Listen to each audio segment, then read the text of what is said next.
So those are Okay. the 5 things that you're going to need. You're going to need the seller's down payment, the seller's monthly payment.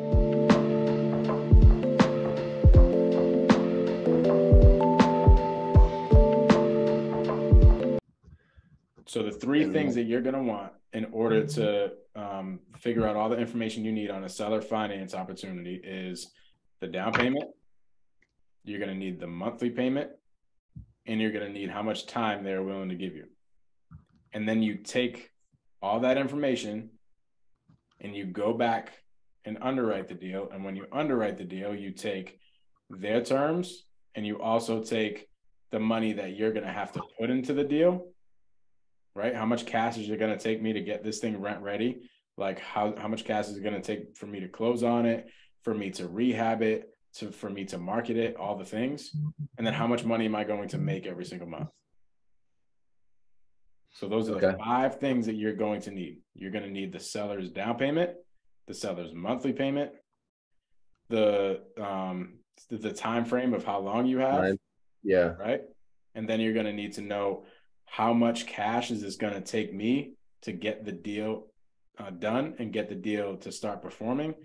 And then how much money am I going to make net in my pocket every single month once I start cash flowing? And then you take the two numbers at the end. Hey, how much cash did it take me to get into the deal? And how much am I making over the course of a year?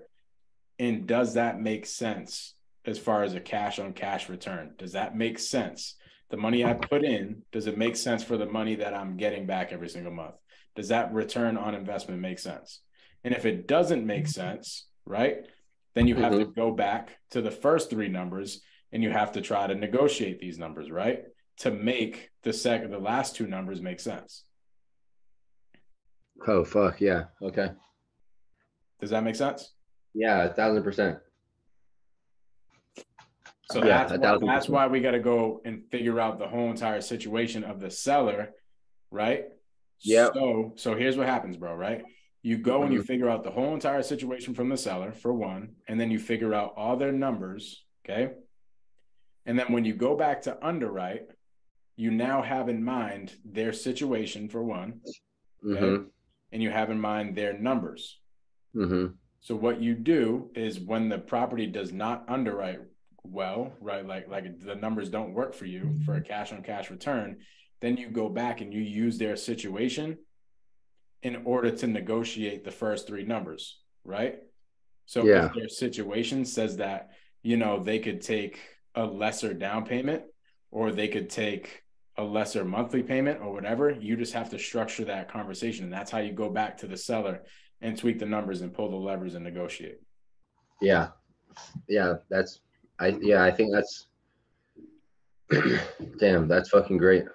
Thank you. That's exactly what I haven't been doing is I've been getting stuck on trying to underwrite these deals, but I don't have anything to work with to underwrite them. I know how much they owe, but I don't know their monthly mortgage. You know what I mean? I don't know their interest rate. I don't know what they're paying. So I guess that's just stuff I need to find out from them. That's it. It's all about having the conversation, right? So when you say, "Hey, Mike, I have a seller who has agreed to terms, right? Can we underwrite this deal and see what happens?" Right? I'm like, "Okay, great. What are the numbers?" I don't know. That's what I'm trying to figure out. Well, I have no idea. We need the numbers from the seller, right? I have no idea. I don't know if this thing's a gas station, if this thing's a multifamily, if it's a single family. Like, I have no idea. I don't know the numbers at all. I just got to figure out what the numbers are. Once I figure out what the numbers are, I'll tell you what to go back with as far as like, hey, this down payment is way too high. We got to get this down payment down. Tell him that we'll give him more money on the purchase price, but a less down payment, right? And that's how you pull the levers.